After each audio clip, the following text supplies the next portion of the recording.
Ulama sudah jelas. Ada gunung besar para ulama. Ahli tafsir kompak dari masa ke masa. Kalau masalah keilmuan mereka para ahli tafsir nggak bisa dibanding. 10 kali dari orang yang dikatakan hebat di hari ini pun nggak akan nyampe. Ada gunung. Kemudian ada batu besar di rumah kita. Memang besar zaman ini batu itu besar menurut di lingkungan kita. Akankah kita banding batu ini dengan gunung sana? Ya tetap tidak. Ulama sudah jelas fatwa ini. Bahwasanya menutup kepala adalah kewajiban dan itu adalah aurat. Sudah jelas. Kecuali muncul dari mohon maaf kelompok-kelompok yang dihembuskan dari orang-orang yang terkena pemikiran-pemikiran orientalis, liberal dan sebagainya untuk meragukan Islam, meragukan ahli tafsir, meragukan ulama, maka muncul fatwa semacam itu. Itu fatwa yang nggak dianggap. Maka biarpun muncul dari orang yang katanya ulama hari ini kalau berbeda dengan petuah-petuah ulama-ulama besar ya jangan didengar dong. Maka kita tidak perlu bingung, bukan sebuah kontroversial ini. Yang menganggap ini bukan sebuah kontra, tidak perlu kita, karena tidak perlu dianggap. Sudah selesai. Akankah kita mengalahkan dengan imam-imam ahli tafsir yang lebih dahulu dari Tabari, Ibnu Katsir dan yang lainnya? Hanya gara-gara hari ini mungkin dia masyhur di media dan sebagainya. Nggak bisa dong. Lah kita kan bisa mikir. Jangan dirusak anak-anak dengan fatwa-fatwa semacam itu. Anda tidak usah menoleh. Sederhana, itu adalah fatwa yang aneh, bertentangan dengan para ulama dan selesai.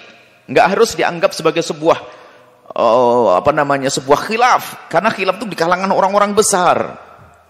Dia menukil, nukilannya seperti apa? Sudah jelas dari masa ke masa ya semacam itu.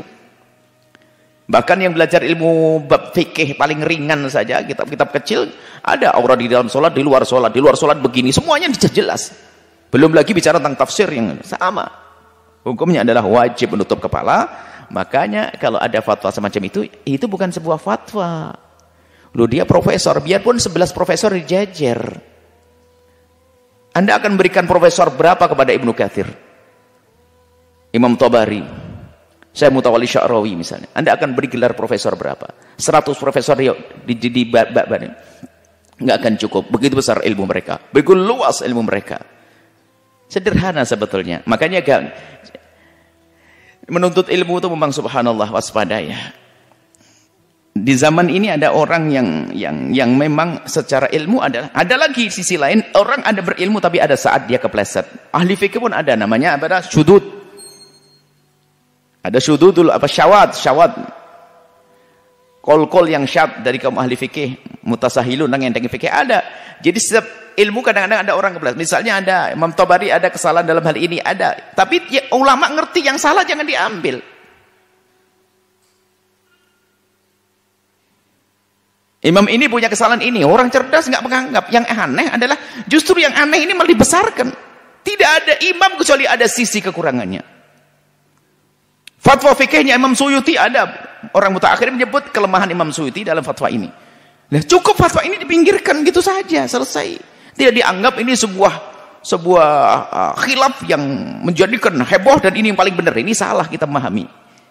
Jadi mungkin orang itu adalah alim, akan tapi di sisi ini dia adalah ya jangan didengar, ini saja dicoret.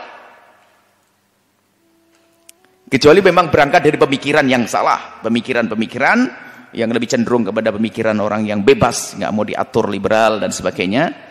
Pemikirannya bebas yang nggak ngikuti manhaj berpikir ahli tafsir, manhajnya ahli hadis, manhajnya dalam memahami fikih. Ya seperti itu.